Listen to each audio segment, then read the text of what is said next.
Carbon की कहानी। इस वीडियो से बालक एक नया चैप्टर हम लोग स्टार्ट करने जा रहे हैं क्लास 10th टर्म 2 का कार्बन एंड इट्स कंपाउंड। काफ़ी इंपॉर्टेंट चैप्टर है बालक। इसमें कुछ सीक्रेट बात है। सीक्रेट बात बोले तो बालक थोड़ा सोच करके देखो कि एलिमेंट जो है, अभी तक हम लोग 100+ एलिमेंट को डिस्कवर कर चुके हैं, लेकिन कार्बन में ऐसा क्या खास बात है कि इसको इतना वैल्यू दिया जा रहा है कि बालक इस पर पूरा का पूरा एक चैप्टर बना दिया गया। इनफैक्ट अगर 11th क्लास में जाओगे तो केमिस्ट्री 3 पार्ट में बढ़ता है बालक, एक इनऑर्गेनिक, ऑर्गेनिक और फिजिकल केमिस्ट्री। ऑर्गेनिक केमिस्ट्री में बालक तुमको पूरा का पूरा कार्बन के बारे में केवल पढ़ना होता है। आखिर कार्बन में ऐसा क्या बात है बालक, इस चैप्टर में, इस वीडियो में बालक हम लोग डिस्कस करने जा रहे हैं। काफ़ी इंपॉर्टेंट है, ध्यान से पढ़ोगे तो इजी भी है। बेसिक रिक्वायरमेंट बालक ये है कि तुमको बॉन्डिंग आना चाहिए। अगर बॉन्डिंग तुमको अच्छे से आता है, केमिकल बॉन्डिंग अच्छे से जानते हो, आयोनिक और कोवैलेंट अगर पढ़े हो, तो तुमको ये चैप्टर बहुत ईजी लगेगा, है ना, और मज़ा भी आएगा पढ़ने में। बात क्लियर है। अगर तुम बॉन्डिंग अभी तक नहीं पढ़े हो बालक तो डिस्क्रिप्शन में लिंक दिया गया है, वहाँ जाकर के पढ़ सकते हो, है ना। और जो लोग पढ़ चुके हैं थोड़ा बहुत हम रिवाइज इसी वीडियो में करा देंगे, तुमको वीडियो देखने का ज़रूरत नहीं है। जो पहले से पढ़े हुए हो थोड़ा बहुत हम इसमें रिवाइज करा लेंगे, लेकिन जो लोग बिल्कुल नहीं पढ़े हैं उनके लिए सजेशन यही रहेगा कि ये वीडियो देखने से पहले केमिकल बॉन्डिंग बढ़िया से समझ लो, तो ये चैप्टर ज़्यादा अच्छा लगेगा बालक। चलो कार्बन के बारे में बिल्कुल बेसिक से हम लोग पढ़ते हैं, कार्बन का पूरा डिटेल लेते हैं बालक, है ना। और साथ साथ हम लोग ये भी डिस्कस करेंगे कि कौन सा क्वेश्चन इंपॉर्टेंट है तुम्हारे एग्जाम के लिए, उस पर ज़्यादा फोकस करना है ना। जो भी पढ़ा रहे होंगे तुमको स्क्रीन पर दिखेगा वहाँ पर, है ना। और साथ साथ PDF में लिंक डिस्क्रिप्शन में मिलेगा, जिसमें PDF में तुमको PDF फॉर्म में सारा क्लास का पढ़ाया हुआ नोट्स भी तुमको मिल जाएगा, ईजिली मिल जाएगा, है ना। चलो देखते हैं बालक कार्बन के बारे में। कार्बन का सबसे पहले तुम सभी जानते हो कि इसका सिंबल बालक C है। इसका एटॉमिक नंबर का बात किया जाए तो बालक वो 6 है। एटॉमिक नंबर इसका कार्बन का बालक 6 है। एटॉमिक नंबर 6 होने के चलते बालक इसके पास 6+ चार्ज है, यानी 6 प्रोटॉन है और 6 बालक इलेक्ट्रॉन है। ये तुम लोग जानते होगे, है ना। मास यूनिट बात किया जाए कार्बन का मास कितना है तो 12 U होता है बालक, तुम लोग सभी जानते हो, इतना बेसिक बात आता ही होगा। एटॉमिक नंबर 6 प्रोटॉन और 6 इलेक्ट्रॉन। यहाँ पर वैलेंस इलेक्ट्रॉन के बारे में अगर बात किया जाए तो वैसा इलेक्ट्रॉन जो किसी भी एलिमेंट के लास्ट सेल में होता है बालक, उसी को हम लोग वैलेंस इलेक्ट्रॉन बोलते हैं। तो कार्बन का वैलेंस इलेक्ट्रॉन कितना होगा, देखो पहले न्यूक्लियस बना लेते हैं। न्यूक्लियस के जस्ट बगल में फर्स्ट सेल, और तुम लोग सब जानते हो कि फर्स्ट सेल में बस 2 इलेक्ट्रॉन होता है, तो इसके पास टोटल बालक 6 इलेक्ट्रॉन है। तो पहले सेल में कितना इलेक्ट्रॉन, 2 इलेक्ट्रॉन। इसके बाद वाले सेल में बालक जो बच गया इलेक्ट्रॉन, कितना बच गया, 4 ना, 4 बच गया। टोटल 6 इलेक्ट्रॉन था, और इसके लास्ट सेल में कितना इलेक्ट्रॉन है बालक, 4 इलेक्ट्रॉन है। डेट्स वाई कार्बन का जो वैलेंस इलेक्ट्रॉन है वो 4 होता है। Valence electron in carbon is 4। कोई दिक्कत किसी को बालक? यहाँ तक आई होप अच्छे से बालक तुम समझ पा रहे होगे। कार्बन के बारे में बात किया जाए बालक तो कार्बन का ये सीक्रेट बात है, ये इंपॉर्टेंट बात है बालक, ध्यान से समझोगे कि कार्बन नेचर में बहुत कम पाया जाता है। ध्यान से सुनना, अर्थ क्रस्ट में बालक बस 0.02% पाया जाता है, अर्थ क्रस्ट में, है ना। और एटमॉस्फेयर में बात किया जाए तो 0.03%, बस इतना ही अमाउंट में कार्बन पाया जाता है ना। सारा चीज़ तुमको नोट्स में मिल जाएगा, बस तुम बढ़िया से समझो। एटमॉस्फेयर में 0.03% और अर्थ क्रस्ट में 0.02%, बस इतना ही पाया जाता है। फिर भी ध्यान से सुनना, फिर भी सारे अदर एलिमेंट के कंपाउंड एक साइड और केवल कार्बन के कंपाउंड एक साइड, और कार्बन के कंपाउंड बाकी सारे एलिमेंट के कंपाउंड से केवल कार्बन का कंपाउंड ज़्यादा होता है, इसीलिए इसको इतना इंपॉर्टेंट दिया जाता है। कार्बन एक तरह से बोल सकते हो एवरीवेयर है। तुम अर्थ पर जितना भी चीज़ देख रहे हो लगभग सारी चीज़ों में कार्बन पाया जाता है। जो भी चीज़ बर्न हुआ और CO2 प्रोड्यूस कर दिया, जो भी चीज़ जलने के बाद बालक CO2 प्रोड्यूस कर दिया, वो सारे ऑब्जेक्ट्स में कार्बन है ही है ना, तभी वो CO2 प्रोड्यूस कर रहा है। जैसे सारे लिविंग ऑर्गेनिज्म, हम लोग हों, पेड़ पौधे हों, सारे में कार्बन होता है। बुक्स हो, चेयर हो, जो भी तुम देख रहे हो आसपास, सब में कार्बन होता है बालक। हम लोगों के बॉडी के अंदर प्रोटीन है, कार्बोहाइड्रेट्स है, ठीक ना, फैट्स है, ये सब में, ये सब कार्बन कंपाउंड है। प्रोटीन, कार्बोहाइड्रेट, ग्लूकोज, जितना भी तुम सुन रहे हो, ग्लूकोज का फॉर्मूला तुम जानते हो, C6H12O6। देखो यहाँ भी कार्बन है। प्रोटीन, जो भी तुम सुन रहे हो बालक, सब में कार्बन होता है। बात क्लियर है। पेट्रोलियम, कोल, ये सब कार्बन से बना हुआ है।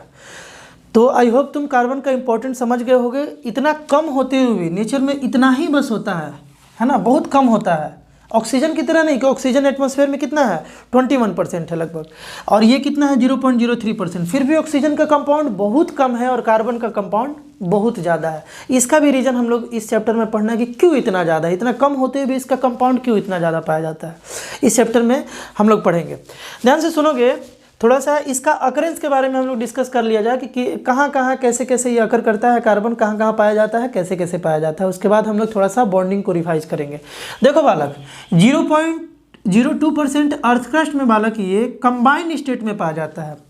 कार्बन जो है वो दो स्टेट में, दो फॉर्म में पाया जाएगा। एक फ्री फॉर्म जिसको हम लोग एलिमेंटल फॉर्म भी बोलेंगे, है ना, अकेले, और एक कंबाइंड फॉर्म। कंबाइंड फॉर्म में हम लोग बालक बोलेंगे कि ये किसी ना किसी अदर एलिमेंट के साथ जुड़ा हुआ हम लोगों को अर्थ में मिलता है।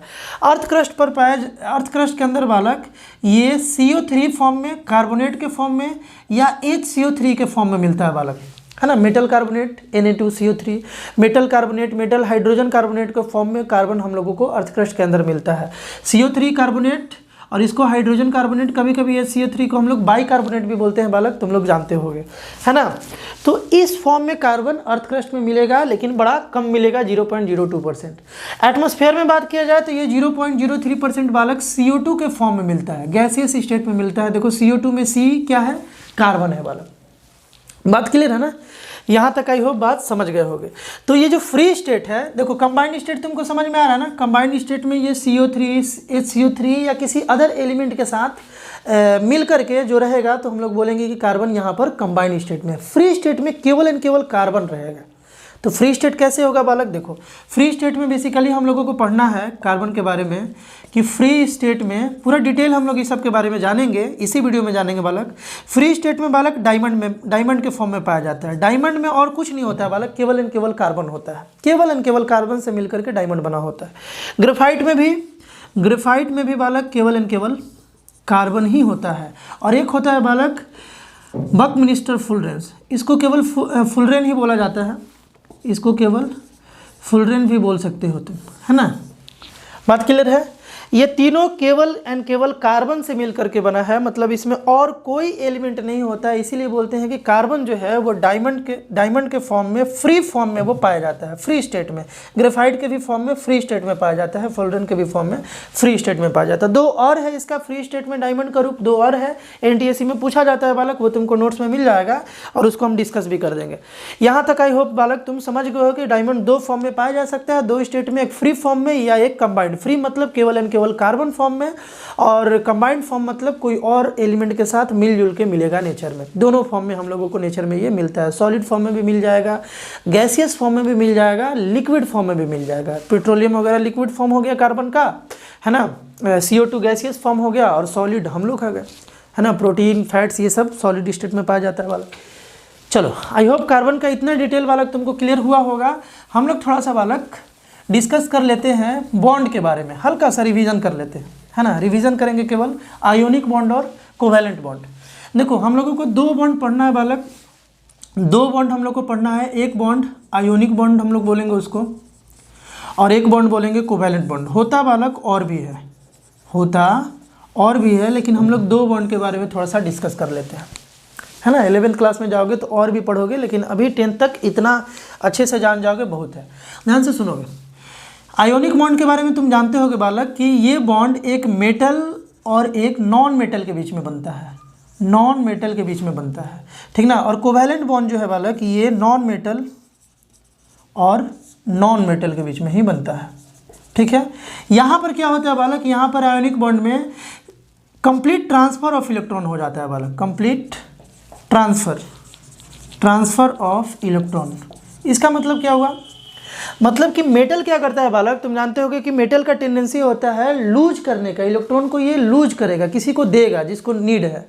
और नॉन मेटल का टेंडेंसी है कि ये गेन करेगा इलेक्ट्रॉन को। बात क्लियर है। तो यहाँ पर कंप्लीट ट्रांसफर होता है, ये इलेक्ट्रॉन इसको देगा और ये एक्सेप्ट कर लेगा, यहाँ से कंप्लीट यहाँ पर मूव कर जाएगा इलेक्ट्रॉन। कंप्लीट जब यहाँ से बालक इलेक्ट्रॉन मूव होगा तो ये प्लस चार्ज यहाँ पर आ जाएगा, क्योंकि इलेक्ट्रॉन जो था वो यहाँ से मूव हो गया, यहाँ पर प्लस ज़्यादा हो गया तो प्लस चार्ज आ जाएगा, और यहाँ पर इलेक्ट्रॉन ज़्यादा हो जाने के कारण यहाँ पर निगेटिव चार्ज आ जाएगा। तो यहाँ पर बालक आयंस का भी फॉर्मेशन होता है। बात क्लियर है। लेकिन कोवैलेंट बॉन्ड में क्या होता है, यहाँ पर ना गेन और लॉस नहीं होता है बालक, क्योंकि दोनों नॉन मेटल होता है। यहाँ पर क्या होता है, केवल शेयरिंग ऑफ इलेक्ट्रॉन होता है। केवल वाला क्या होता है? Sharing of electron. एक इसका हम कंपाउंड तुमको बना करके दिखा रहे हैं, कोवैलेंट बॉन्ड का 2-4 कंपाउंड हम तुमको बना करके दिखा रहे हैं बालक, है ना। जैसे देखो बॉन्डिंग बनाते समय तुम लोग पढ़े होगे कि केवल हम लोग वैलेंस इलेक्ट्रॉन ही लिखते हैं। उसको एक इलेक्ट्रॉन को इलेक्ट्रॉन डॉट स्ट्रक्चर अगर डिस्कस किया जाए तो एक इलेक्ट्रॉन को एक डॉट से हम लोग बालक प्रेजेंट करते हैं। जैसे देखोगे हाइड्रोजन कैसे बनता है, हाइड्रोजन का बॉन्डिंग देखो, एक हाइड्रोजन और एक हाइड्रोजन, हाइड्रोजन का एटॉमिक नंबर बालक 1 है। इसका मतलब इसमें 1+ है और 1- है ना, 1 प्रोटॉन है और 1 इलेक्ट्रॉन है। तो बॉन्डिंग इलेक्ट्रॉन डॉट स्ट्रक्चर में शो करने के लिए हम लोगों को केवल इलेक्ट्रॉन से मतलब होता है, और उसमें भी वैलेंस इलेक्ट्रॉन से। तो यहाँ पर बालक एक ही इलेक्ट्रॉन है तो इसके लास्ट सेल में एक ही इलेक्ट्रॉन होगा, वही वैलेंस इलेक्ट्रॉन हो जाएगा। तो उस इलेक्ट्रॉन को बालक एक हम यहाँ ऐसे रिप्रेजेंट करेंगे, और यहाँ से हाइड्रोजन वाले को यहाँ ऐसे रिप्रेजेंट करेंगे। मतलब ये इलेक्ट्रॉन जो डॉट दिख रहा है, ये वाला डॉट बालक ये इस हाइड्रोजन का इलेक्ट्रॉन है, और ये वाला डॉट बालक इस हाइड्रोजन का इलेक्ट्रॉन है। ठीक है, दोनों तुम जानते हो कि हाइड्रोजन डुपेट कंप्लीट करता है, यानी ये अपने 2 इलेक्ट्रॉन अगर इसको हो जाए लास्ट सेल में तो ये हीलियम की तरह बन करके अपने आप को नोबल पाता है, यानी कि स्टेबल पाता है। स्टेबिलिटी ये बस 2 इलेक्ट्रॉन इसको मिल जाए तो ये संतुष्ट है, ऐसे तुम बोल सकते हो।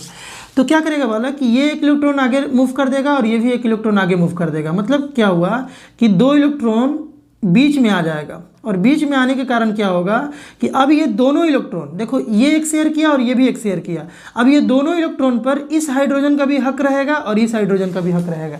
तो दोनों के साथ ये स्टेबल हो गया और ये हाइड्रोजन इन दोनों के साथ स्टेबल हो गया। मतलब एक इलेक्ट्रॉन एक हाइड्रोजन दिया और दूसरा इलेक्ट्रॉन एक हाइड्रोजन दिया, और ये जब दोनों आ गए तो ये दोनों इलेक्ट्रॉन पर दोनों हाइड्रोजन का हक है, यानी दोनों अपने आप को अब स्टेबल फील कर रहा है। बात क्लियर है ना। तो इस तरीके से बालक कोवैलेंट बॉन्ड बनता है। एक आयोनिक बॉन्ड का भी एग्जांपल देख लिया जाए, एक बालक आयोनिक बॉन्ड का भी एग्जांपल देख लिया जाए, ठीक ना। होमवर्क भी देंगे इसमें कि तुम भी बॉन्ड का एक बना करके ट्राई करोगे। अभी देखोगे ध्यान से, देखो सोडियम और क्लोरीन, इसका बॉन्डिंग कैसे बनता है ध्यान से देखा जाए। जाहिर सी बात है आयोनिक बनेगा बालक यहाँ पर, क्योंकि ये मेटल है और ये नॉन मेटल है। देखो सोडियम का एटॉमिक नंबर 11 बोले तो 11+ यानी कि प्रोटॉन और 11- यानी कि 11 इलेक्ट्रॉन। बात क्लियर है ना। इसके वैलेंस इलेक्ट्रॉन के बारे में डिस्कस किया जाए। देखो न्यूक्लियस इसका, पहला सेल में 2 इलेक्ट्रॉन, दूसरे सेल में बालक कितना इलेक्ट्रॉन, मैक्सिमम 8 हो सकता है ना।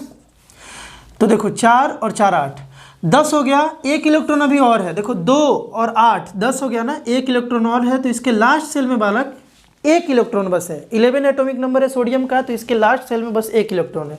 तो जो भी वैलेंस इलेक्ट्रॉन है ना, इसी को हम लोग डॉट से यहाँ रिप्रेजेंट करते हैं बॉन्डिंग बनाते समय। ये सब तुम जानते होगे। चलो क्लोरीन के बारे में डिस्कस करते हैं। क्लोरीन में बालक 17 एटॉमिक नंबर है, तो इसका 17+ और 17-। इट मीन्स ये इसका न्यूक्लियस, पहले सेल में 2 इलेक्ट्रॉन, दूसरे सेल में बालक 8 इलेक्ट्रॉन, दूसरे सेल में कितना इलेक्ट्रॉन 8, और तीसरे सेल में बालक, तीसरे सेल में भी 3 3 6 और ये 2 8, तीसरे में भी 8 और चौथे में बालक, तीसरे में भी 8 या बालक 7 रहेगा। सोचो ध्यान से, टोटल इसके पास 17 इलेक्ट्रॉन है। टोटल इसके पास कितना इलेक्ट्रॉन है 17, 2 इलेक्ट्रॉन और 8 10 हो गया, और 10 के बाद लास्ट सेल में बालक इसके पास 7 इलेक्ट्रॉन रहेगा। कितना रहेगा 1 2 3 4 5 6 7, है ना। टोटल इलेक्ट्रॉन कितना रहेगा बालक 7 इलेक्ट्रॉन रहेगा। क्लोरीन के वैलेंस सेल में बस 7 इलेक्ट्रॉन रहेगा। पहले सेल में 2 इलेक्ट्रॉन, दूसरे सेल में 8 इलेक्ट्रॉन, 10 हो गया। तो लास्ट सेल में बालक 7 इलेक्ट्रॉन बचा, यानी कि इसका जो वैलेंस इलेक्ट्रॉन है बालक वो 7 हो जाएगा। इसका वैलेंस इलेक्ट्रॉन 7 हो जाएगा। तुम सोचो कि क्लोरीन को ऑक्टेट पूरा करने के लिए 1 इलेक्ट्रॉन का रिक्वायरमेंट है। लास्ट सेल में 7 इलेक्ट्रॉन है, एक इसको कहीं से मिल जाए तो इसका ऑक्टेट पूरा हो जाए। और ऑक्टेट क्यों पूरा हो जाए जानते हो, स्टेबल होने के लिए, है ना, नोबल गैस की तरह बनने के लिए। तो 1 इलेक्ट्रॉन बालक यहाँ से अगर यहाँ आ जाए, सोडियम अगर दे दे, तो देखो सोडियम के पास 1 एक्स्ट्रा था, इसका 1 इलेक्ट्रॉन रिमूव हो गया, तो इसके लास्ट सेल में 8 इलेक्ट्रॉन है, ये स्टेबल हो गया। और यहाँ से ये 1 इलेक्ट्रॉन जो यहाँ पर गया क्लोरीन के पास, तो इसके भी लास्ट सेल में 8 इलेक्ट्रॉन आ गया, जिसके कारण बालक ये दोनों के दोनों स्टेबल हो गया। और इसी तरीके से ये इलेक्ट्रॉन कंप्लीटली चल गया। अब ये जो इलेक्ट्रॉन गया ना यहाँ पर, इसका तो ऑक्टेट पूरा, अब ये जो गया यहाँ आ गया इलेक्ट्रॉन, इस पर, इस इलेक्ट्रॉन पर अब इसका हक नहीं है, केवल इसका हक है। बात क्लियर है ना। इसी को बोलते हैं complete transfer of electron. Electron क्या हो गया, ट्रांसफर हो गया। तो जब इलेक्ट्रॉन बालक ट्रांसफर हो गया, तब ये जाकर के बनता है कंपाउंड, जिसको बोलते हैं हम लोग NaCl। ऐसे कंपाउंड को बोलेंगे आयोनिक कंपाउंड है, ये आयोनिक बॉन्ड के द्वारा बना हुआ है, यानी कंप्लीट ट्रांसफर ऑफ इलेक्ट्रॉन। ऐसा बॉन्डिंग बालक स्ट्रॉन्ग बॉन्डिंग होता है। ऐसा बॉन्डिंग कैसा होता है बालक? स्ट्रॉन्ग बॉन्डिंग, यानी कि इनके बीच का जो फोर्स ऑफ अट्रैक्शन होता है ना बालक, ये काफ़ी स्ट्रॉन्ग होता है। क्यों होता है बताओ? क्यों होता है? क्योंकि यहाँ पर इलेक्ट्रोस्टैटिक्स फोर्स जनरेट हो रहा है प्लस माइनस के कारण। इलेक्ट्रॉन देखो यहाँ पर गया, ध्यान से इस कॉन्सेप्ट को भी बारीकी से बालक समझना।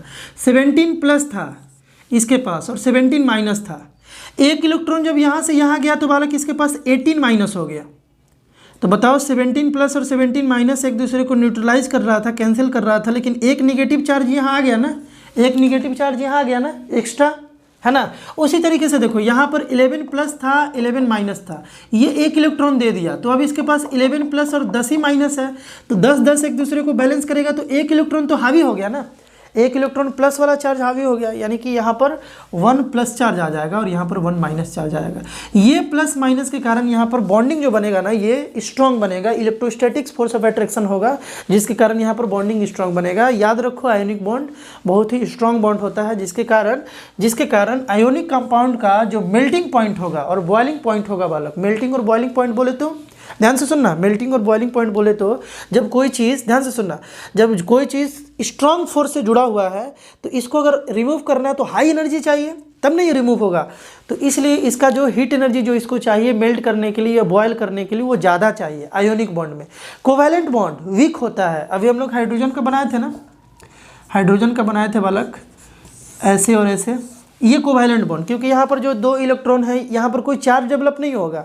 ये 2 इलेक्ट्रॉन जो है ना, इस पर इस हाइड्रोजन का भी हक और इस पर भी हक, ये दोनों इलेक्ट्रॉन ना इधर ज़्यादा है ना इधर ज़्यादा है, ये बीच में है, जिसके कारण यहाँ पर no charge is develop here, है ना। यहाँ पर कोई चार्ज डेवलप नहीं हो रहा है, जिसके कारण ये कोवैलेंट बॉन्ड जो है ये जुड़ा तो होता है एक दूसरे से लेकिन वीक फोर्स होता है as compare to ionic bond.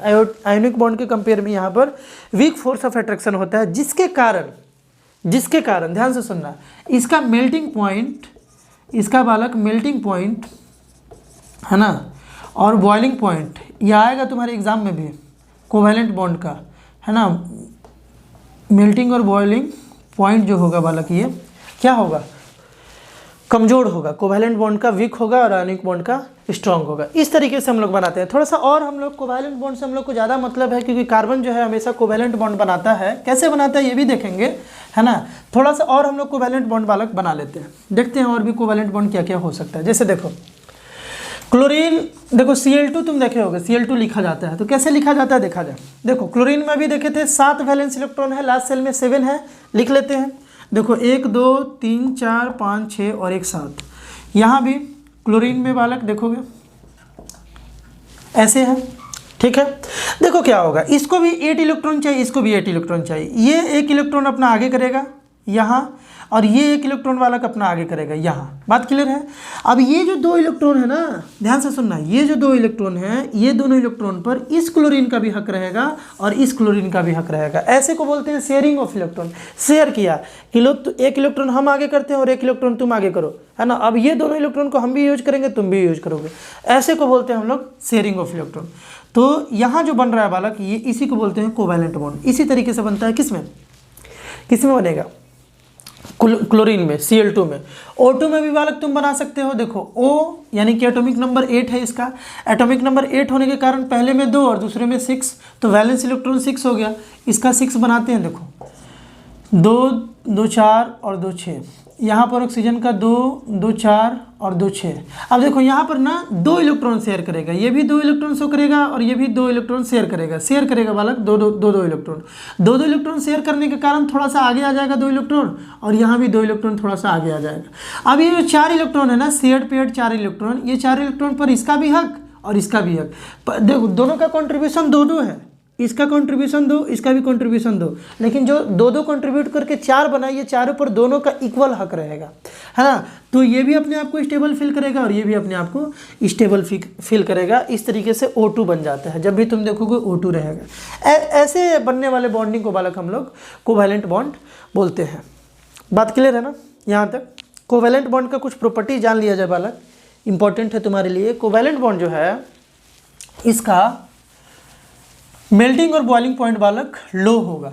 क्यों लो होगा? क्योंकि ये बॉन्ड आयोनिक बॉन्ड की तरह स्ट्रांग नहीं होता है। मतलब यहाँ पर जो एलिमेंट आपस में जुड़े होते हैं वो उतने फोर्स ऑफ अट्रैक्शन से नहीं जुड़े होते स्ट्रांग, इनको इजीली ब्रेक किया जा सकता है, इसीलिए कम हीट एनर्जी में ही ये मेल्ट हो जाता है और बॉयल हो जाता है। इसीलिए कोवैलेंट बॉन्ड का मेल्टिंग और बॉइलिंग पॉइंट वाला लो होता है। बात क्लियर है? दूसरी बात है कि कोवैलेंट बॉन्ड पर कोई चार्ज डेवलप नहीं होता है। अब जब यहाँ पर कोई चार्ज डेवलप नहीं होगा बालक, तो तुम क्या बोल सकते हो? अगर यहाँ पर जैसे H2 में कोई चार्ज यहाँ डेवलप नहीं हो रहा, तो ये इलेक्ट्रिसिटी को कंडक्ट करेगा क्या? नहीं करेगा। तो कोवैलेंट बॉन्ड देखो, इलेक्ट्रिसिटी को कंडक्ट करने के लिए चार्ज का होना जरूरी है, ये तुम जानते हो। चार्ज रहेगा, फ्री इलेक्ट्रॉन्स रहेगा, तभी इलेक्ट्रिसिटी जो है वो कंडक्ट होगा, इलेक्ट्रिक करंट मूव करेगा, है ना, इलेक्ट्रॉन फ्लो करेगा।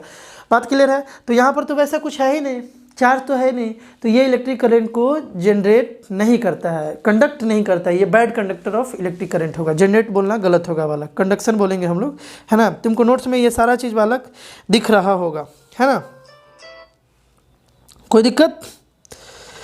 चलो बालक, अब एक इम्पॉर्टेंट बात, इम्पॉर्टेंट क्वेश्चन, इसको तुम ध्यान से समझना। N2 होमवर्क रहेगा, तुम लोग इसको बनाना, N2 का बॉन्ड फॉर्मेशन बनाना। जिस तरीके से हम अभी O2, H2, Cl2 ये सब बनाए, उसी तरीके से N2 तुम्हारे लिए होमवर्क रहेगा बालक, है ना। इसको तुम फॉर्म करना, है ना। बाकी सारा तुमको नोट्स में सारा चीज़ मिल जाएगा। चलो नेक्स्ट देखा जाए बालक। नेक्स्ट है अकरेंस ऑफ कार्बन। कार्बन का अकरेंस तो बालक हम तुमको पढ़ाई दिए, अर्थ क्रस्ट में कैसे कैसे पाया जाता है। नेक्स्ट ये बात है इंपॉर्टेंट, ध्यान से सुनना। Why carbon form covalent bond. Covalent bond क्या होता है समझ गए? कार्बन हमेशा कोवैलेंट बॉन्ड ही क्यों बनाता है, इसके बारे में बालक हम लोग डिस्कस करेंगे। ध्यान से सुनना, जो तुमको नोट्स में जो भी मिलेगा उसको समझ में भी तो आना चाहिए ना बढ़िया से, तो हम उसको समझा रहे हैं। ये इंपॉर्टेंट क्वेश्चन है सीबीएसई का कि वाई कार्बन, है ना, फॉर्म ऑलवेज कोवैलेंट बॉन्ड, हमेशा कार्बन कोवैलेंट बॉन्ड ही क्यों बनाता है। ध्यान से सुनना, कार्बन का एटॉमिक नंबर से ये डिसाइड होगा। कार्बन के पास कितना है? 6, यानी कि ये न्यूक्लियस है कार्बन का, पहले में 2 इलेक्ट्रॉन और दूसरे में बालक 4 इलेक्ट्रॉन। देखो 4 और 2 6 हो गया, है ना, 6 इलेक्ट्रॉन हो गया।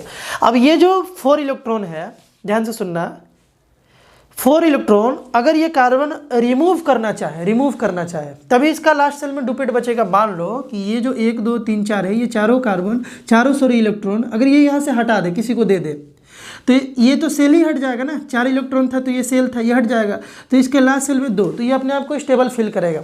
बट 4 इलेक्ट्रॉन लूज करना, यहाँ से 4 इलेक्ट्रॉन को लूज करवाना बहुत मुश्किल काम होगा बालक, क्योंकि इसके न्यूक्लियस में 6+ है, ये इसको मूव नहीं होने देगा, बहुत हाई एनर्जी लगेगा, तब ये जाकर के 4 मूव होगा, बहुत हाई एनर्जी। बात समझ में आ रहा है? क्योंकि न्यूक्लियस मूव नहीं होने देगा, न्यूक्लियस इलेक्ट्रॉन को होल्ड करके रखता है। जिस तरीके से अर्थ एटमॉस्फेयर को होल्ड करके रखता है, उसी तरीके से न्यूक्लियस जो है ना इलेक्ट्रॉन को होल्ड करके रखता है। तो यहाँ पर 2 बात है, न्यूक्लियस के करीब भी है क्योंकि दूसरा ही सेल है, न्यूक्लियस से नज़दीक है, और जितना नज़दीक होता है उतना मैग्नेटिक फोर्स ज़्यादा होता है ना, उतना ज़्यादा होता है। ध्यान से समझना, 1 2 3 4 इसको मूव नहीं होने देगा। कौन नहीं मूव होने देगा? न्यूक्लियस, क्योंकि बहुत ज़्यादा हाई एनर्जी लगेगा। मूव कर सकते हो, लेबोरेटरी वगैरह में इसको मूव किया जा सकता है, लेकिन बहुत ज़्यादा हाई एनर्जी लगेगा। बात क्लियर है ना? तो एक बात तो समझ में आ रहा है कि ये मूव नहीं हो सकता है। अब दूसरा क्या हो सकता है भाई, इसके ऑक्टेट को पूरा करने के लिए, लास्ट सेल में 8 लाने के लिए ये कहीं से 4 गेन कर सकता है। 4 गेन भी तो कर सकता है ना, लूज नहीं कर सकता है। चलो बहुत हाई एनर्जी लगेगा, गेन तो कर सकता है, गेन कर सकता है, गेन भी नहीं कर सकता है बालक। कैसे? ध्यान से सुनना, अगर यहाँ पर 4 इलेक्ट्रॉन और तुम ला दो, 4 इलेक्ट्रॉन और ला दो, ध्यान से सुन रहे हो ना। देखो इसके पास, न्यूक्लियस के पास 6+ है, और तुम अभी देखे कि जो प्लस चार्ज होता है, यानी जो प्रोटॉन होता है, वही इलेक्ट्रॉन को होल्ड करके रखता है, अपने तरफ खींच कर रखता है, क्योंकि प्लस और माइनस दोनों अपोजिट चार्ज है, और अपोजिट चार्ज के बीच में अट्रैक्शन होता है। बात क्लियर है? तो तुम बताओ बालक कि 10 इलेक्ट्रॉन को 6+ वाला कभी होल्ड करके रख पाएगा क्या? नहीं रख पाएगा बालक, है ना। 6+, चलो 7 इलेक्ट्रॉन होता, ध्यान से सुनना, 6 जो है, ध्यान से सुनो, 6+ जो होता, ये 7 इलेक्ट्रॉन को होल्ड करके रख सकता है, वहाँ तक समझ में आ रहा है। लेकिन अचानक 4 इलेक्ट्रॉन बढ़ जाए, उतना होल्ड करके 6+ वाला 6 प्रोटॉन उतना इलेक्ट्रॉन को नहीं रख सकता है। समझ गए ना? तो ये इसका लिमिटेशन है। तो यहाँ पर क्या हुआ कि ना 4 गेन कर सकता है, ना 4 लूज कर सकता है। ठीक ना। और इसको स्टेबल होने के लिए या तो 4 गेन या तो लूज ही करना था, इसीलिए इसके पास दूसरा ऑप्शन बचता है बालक, गेन और लूज करे ही ना, गेन और लूज बालक ये करे ही ना, ये तो हो ही नहीं सकता, ये दोनों पॉसिबल नहीं है। तो ये शेयर करने लगता है बालक, तो ये क्या करता है, शेयर करता है। यही इसका रीजन है कि कार्बन हमेशा कोवेलेंट बॉन्ड बनाता है। तुमको नोट्स में मिलेगा, बढ़िया से पढ़ोगे। अब एक और बात ध्यान से देखोगे, एक और बात बालक ध्यान से देखोगे, CH4 कैसे बनता है ना, CH4 कैसे बनता है, आओ देखते हैं। CH4 ये क्या है, इसको बोलते हैं हम लोग बालक मीथेन बोलते हैं, मीथेन बोलते हैं। ये कैसे बनता है, यहाँ पर कौन सा बॉन्डिंग बनता है, यहाँ पर बालक बिल्कुल है कि हाइड्रोजन भी नॉन मेटल, कार्बन भी नॉन मेटल, तो कौन सा बॉन्ड बनेगा, कोवैलेंट बॉन्ड बनेगा। कैसे बनता है देखो, कार्बन के पास वैलेंस इलेक्ट्रॉन 4 रहेगा ना, 1 2 3 4 रहेगा, तो यहाँ पर हम लोग लिखते हैं बालक 4। ध्यान से देखो, इलेक्ट्रॉन डॉट स्ट्रक्चर बना रहे हैं, थोड़ा सा इसे हम बालक इरेज कर ले ताकि तुमको बेहतर समझ में आए। देखो हम 2-3 कार्बन कंपाउंड तुमको बना करके दिखाते हैं, 2 से समझ जाओगे तो बढ़िया है। देखो मीथेन बनाते हैं, कार्बन के पास 4 वैलेंस इलेक्ट्रॉन और हाइड्रोजन के पास 1 वैलेंस इलेक्ट्रॉन, हाइड्रोजन के पास बालक 1 वैलेंस इलेक्ट्रॉन है ना। देखो ये अपना 1 इलेक्ट्रॉन आगे करेगा, ये भी 1 इलेक्ट्रॉन आगे करेगा, ये जो 2 इलेक्ट्रॉन है इससे इस हाइड्रोजन का डुपेट कंप्लीट और हाइड्रोजन अपने आप को स्टेबल फील करेगा। यहाँ पर ये 2 इलेक्ट्रॉन, एक कार्बन का और एक हाइड्रोजन का, दोनों शेयर करेगा, हाइड्रोजन अपने आप को क्या फील करेगा बालक, स्टेबल। उसी तरीके से यहाँ भी और इसी तरीके से यहाँ भी, चारों हाइड्रोजन बालक स्टेबल हो गया। लेकिन ये दोनों इलेक्ट्रॉन पर केवल हाइड्रोजन का थोड़ी हक है, कार्बन शेयर किया तो कार्बन का भी हक है ना। यहाँ भी दोनों इलेक्ट्रॉन पर कार्बन का हक है, यहाँ भी दोनों इलेक्ट्रॉन पर कार्बन का हक है, यहाँ भी दोनों इलेक्ट्रॉन पर कार्बन का हक है, जिसके कारण 2 2 2 करके कितना हो गया बालक, 8 हो गया। और कार्बन को स्टेबल होने के लिए उसके लास्ट सेल में बालक 8 इलेक्ट्रॉन होना जरूरी है। समझ गए मीथेन का फॉर्मेशन। उसी तरीके से मीथेन के बाद बालक एक इथेन आता है, इथेन में 2 कार्बन होता है। तो 2 कार्बन कैसे, देखो कार्बन और कार्बन, 4 वैलेंस इलेक्ट्रॉन ना, 4 वैलेंस इलेक्ट्रॉन बालक यहाँ पर, यहाँ भी 4 वैलेंस इलेक्ट्रॉन, ठीक है। देखो एक हाइड्रोजन यहाँ से अटैच्ड होगा एक इलेक्ट्रॉन के साथ, एक ऊपर से 1 इलेक्ट्रॉन के साथ, यहाँ भी एक ऊपर से, यहाँ भी एक ऊपर से, यहाँ भी एक ऊपर से, समझ गए। इसका 1 इलेक्ट्रॉन, इसका 1 इलेक्ट्रॉन। देखो ये डुपेट कंप्लीट, डुपेट कंप्लीट, डुपेट कंप्लीट है ना, इसका भी डुपेट कंप्लीट, डुपेट कंप्लीट, डुपेट कंप्लीट। अब देखोगे इस कार्बन के बारे में डिस्कस किया जाए, 1 इलेक्ट्रॉन ये कार्बन इसके साथ शेयर करेगा, ये दोनों आपस में, ये 1 इलेक्ट्रॉन लाएगा, ये भी 1 इलेक्ट्रॉन लाएगा बीच में है ना, और ये दोनों इलेक्ट्रॉन पर दोनों कार्बन का हक है। तो देख लिया जाए, देखो 2 2 4 2 6 और 2 8, यहाँ से इस कार्बन का ऑक्टेट कंप्लीट।